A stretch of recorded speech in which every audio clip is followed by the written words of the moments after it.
Alright, so welcome to another Q&A session. If you're new to my channel, this is the video where I answer all your questions from Ask Yoon. So, if you have a question you want to ask me, ask on the Ask Yoon video. That is open, that is not closed, okay?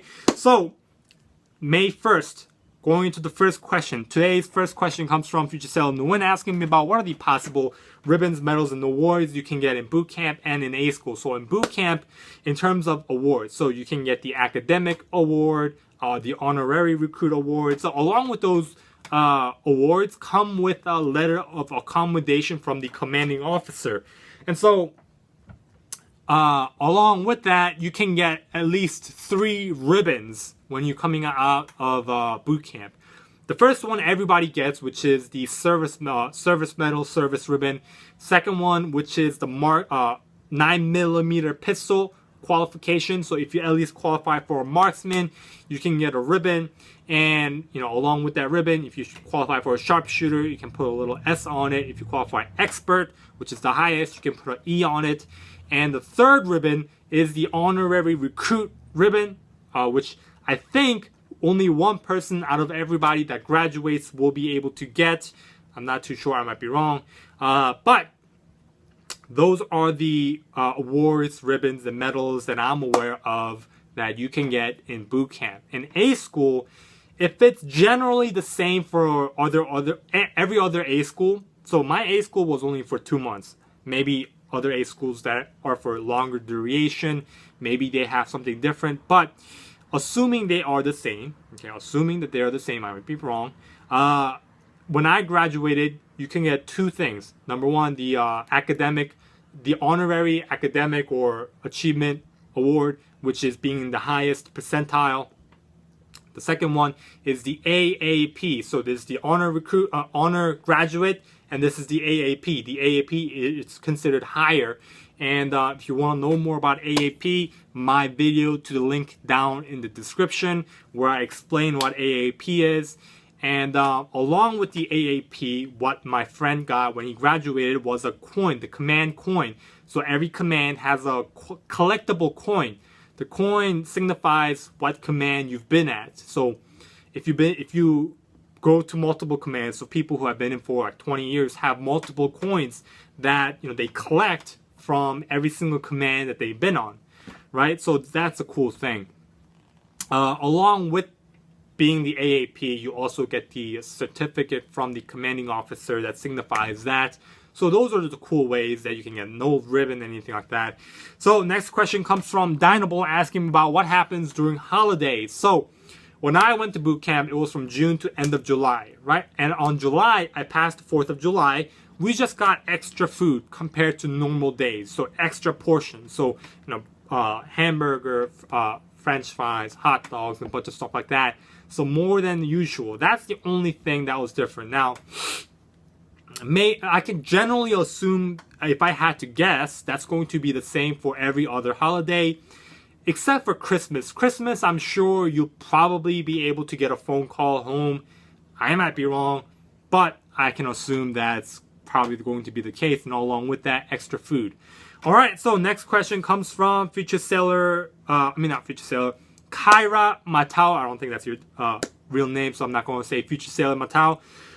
Asking me about my roommates. So, in terms of roommates, understand that your roommates, people come from different areas, right? Different areas, different backgrounds, grew up differently. So, when I was in A school, my roommates, my mod mates, so we share a common living space. Along with those living space, there's different rooms, right? So I was in one room, my other roommates were in a different room, and they like to, listen to their music. So at 10 o'clock at night, 2200, they would blast their music, and I would have to ask them just to keep it down because I'm trying to sleep. So that's one thing. Another thing with my current roommates, cool people, cool guys, I love them. The only thing that we can't agree on is sometimes I'll sleep, right? I'll sleep. And it'll be 3 o'clock at midnight, so 0300, and I wake up and it's so freezing cold. And I look over at the air conditioning here, and they set it to 60 degrees, right? No matter what season it is, right? 60 degrees, and I look over and what they are doing, because if I'm cold, I was like, maybe they'll probably be cold too, right? But no, they're sleeping with their shirts off, because they're hot. So no matter what season it is, right? I was amazed when they first did this for the first time. They came during the wintertime, and it's cold outside, and without even turning the AC on, because it's cold outside, the room is cold, but they turn the AC on, so it's cold outside, cold inside, which makes it colder. So it freezes the crap out of me. So I have to bundle up. So I put on my shirt, hoodie, and also my tank top, and also if it's too cold, I also put my parka liner on, and that's how I sleep. But you know, recently I've came to adjust to it, and I say to myself, man, I need to man up. So I sleep in the cold now, but even every now and then I still wake up middle of the night freezing, but it's okay. So next question comes from feature seller Rumney, asking me about how do you build up self-confidence and self-discipline. So self-confidence, that's a very broad question. Self-confidence within yourself, self-confidence when it comes to talking to people, self-confidence when it comes to talking to females or people who are much more successful. So it could be categorized as multiple different things. But in terms of what I believe is the most important aspect in terms of self-confidence is you need to level up your self-image. Okay, that's the most important thing, and that's what I've been working on for the last 4 years, is to improve my self-image. Some people have a very, very bad self-image. And self-image, what is self-image? When you look in the mirror and you say to yourself, am I proud of who I am? If you can't answer yes, then you have a good self-image. If you can't, then you don't. Okay? When you are not confident enough, when you are talking to people who are extremely successful, the most successful person, in my opinion, that I've talked to, his name is Lindsey Duncan. I'll put a link in the description to his TED Talk. And when you're talking to people who are earning, 6 figures and up, you need to have good self-image and self-confidence. So to do that, you need a good self-image, and to build up self-image, you just need to, read a lot of books, do a lot of things within your time, accomplish a lot of things. For example, if you are, let's say, 50 years young, right? Let's say you're 50 years young, no college degree, maybe dropped out of high school, and you're working at McDonald's. You don't have a good self-image. Right? You don't have a good self-image. That's self-image. So to have a good self-image, let's say for a normal 22-year-old like myself, for example, might be having a college degree and going back to school for a master's or whatever the case may be. That's a good self-image. I knew a guy when I was in high school. He skipped a grade, right? And I don't know exactly what he's doing now, but he's when my first semester in college, compared to my friend, I had a bad self-image because my friend, he was taking like 8 classes from multiple different colleges. So he was accelerating his graduating time. So he has a very, very good self-image, right? So self-image is what you need to have to, in my opinion, to boost your self-confidence, all right? And in terms of self-discipline, you can also check out my video.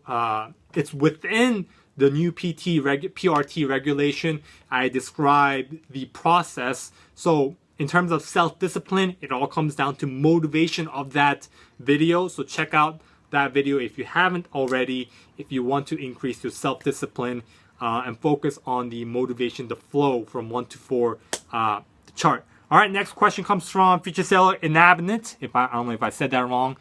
Asking me about, are peanut butters avoidable? Because he is allergic to peanut butters. So, whenever you are eating in the chow area, there will always be peanut butter, like peanut butter in a little thing that you can open. So it is kind of everywhere. It's within every chow hall. There's always peanuts you can eat. Also peanuts you can the cream.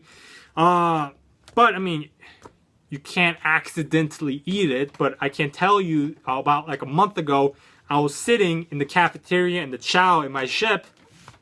And then I was just sitting there, and to the right of me, I could see my friend. He was eating peanuts, right? And he just grabbed one and ate one, and he said, "Oh crap!" And I was like, and I could see he was eating peanuts, and he started darting out, ran over somewhere. And later on, he comes to find out within the peanuts there was cashews, and he was allergic to cashews. So he started to bloat out. So, my advice in terms of when it comes to allergies, you need to be aware. All right, be aware of your surroundings. You don't want to be my friend who accidentally eats cashews when he's allergic to cashews because it was mixed with peanuts and he was okay with eating peanuts, but he wasn't okay with eating cashews, but he didn't realize, he wasn't aware. So if medical wasn't around, he could have been in a serious condition, but thankfully medical was around and he got the little shot that, you know, dies down the allergic reaction. So it is avoidable if you are aware of your surroundings. All right. Next question comes from future sailor Kabra, saying, I have NJROTC E8. Can I keep my rank? That is a big no. It doesn't matter what you have accomplished in NJROTC. I mean, it matters because once you join the Navy, you come in as E3 compared to everyone else. You would generally need college credits or, you know, to have been a Sea Cadet or NJROTC, but you can't keep your rank as E8, which that's impossible. Doesn't matter how, you could have like 5 college degrees. You decide to join the Navy as enlisted, you'll be an E3. Okay, maybe, I mean, my brother was in the graduated college, went to the Army Reserves. He was an E4 coming in, but in the Navy, you will be an E3. And I can assume for the same thing for Coast Guard. You could also ask the Coast Guard recruiter. All right, and also they do provide the GI Bill, Montgomery GI Bill, the post 9/11, for all branches. All right, there's no branch that doesn't give that option. All right, so next question comes from future sailor Snyder, asking me about the depth test. When you get to boot camp, what is on the depth test? Do I need to know the chain of command? So I can't exactly say what's on the depth test. I can't say what questions are on the depth test, but what I can say to you is 2 things. Make sure you know your start guide, everything in the start guide, and make sure you pay attention to everything they teach you up until you take the test, okay? Because those 2 pieces of information are going to be relevant in the test, all right? So next question comes from the John 570, asking me about Riverines. Can you apply for it? So, which rate do you need to go to be a Riverine? So, you can ask your recruiter. I don't know, like for example, being in the Spec Ops, if you want to be a SEAL, you can go work up to that rate right away, right? When you talk to your recruiter, you pass, you get a separate contract, a Spec Ops contract, and then you do the screening test and stuff like that. I don't know if you can go into it right away, but let's say you don't. There's no specific rates that, you know, specifically for that, to my knowledge. But what you can do, let's say you come in as my rate, logistics specialist, and then like 2 years later you can apply for the Spec Ops program, and maybe that way you can transition into Riverines and stuff like that. All right. And I didn't even know this this job, the title existed until you mentioned it to me. So I learned something today.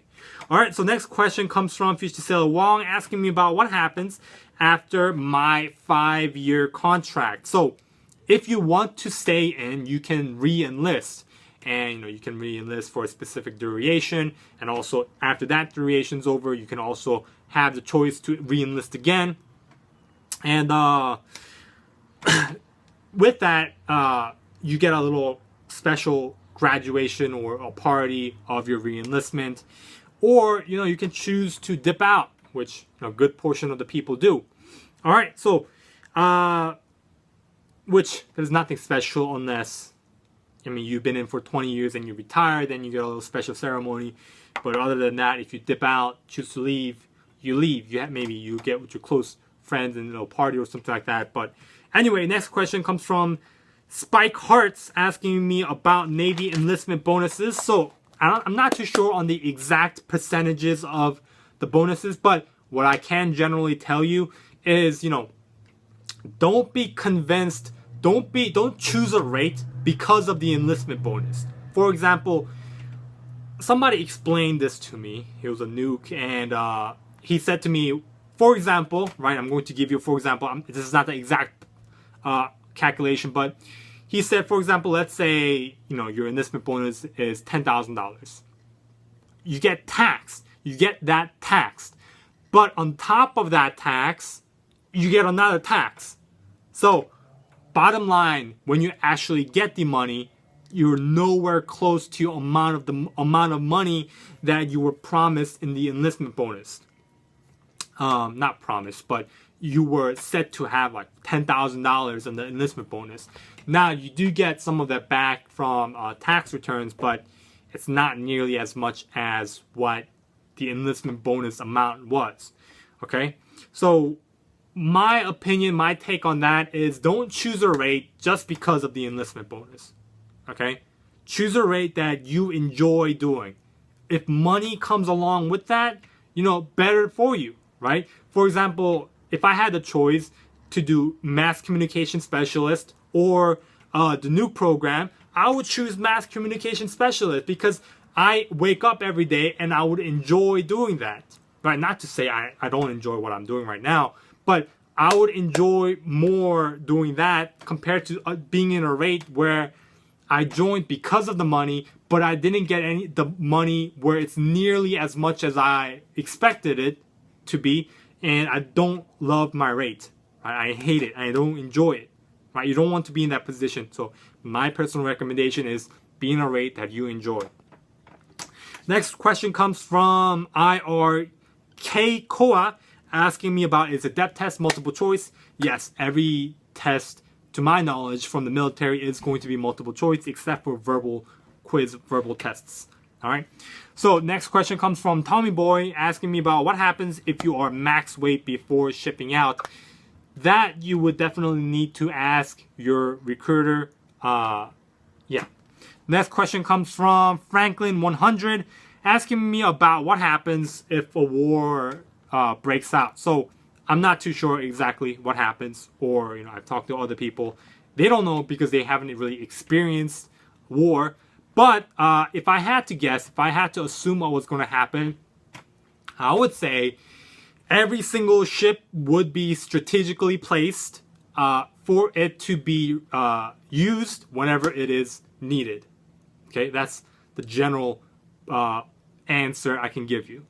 All right, so Franklin also asks what I enjoy the most out of the Navy and also what I enjoy the least.